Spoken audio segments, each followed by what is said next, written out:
اللهم أنقذ المسجد الأقصى من براثن اليهود الغاصبين. اللهم أنقذ المسجد الأقصى من براثن اليهود الغاصبين. اللهم اجعله شامخا عزيزا إلى يوم الدين.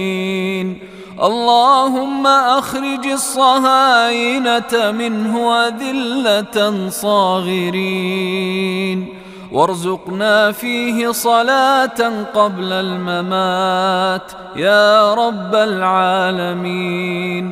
اللهم اكشف الضر عن إخواننا المسلمين في فلسطين وفي كل مكان. اللهم انصرهم وثبت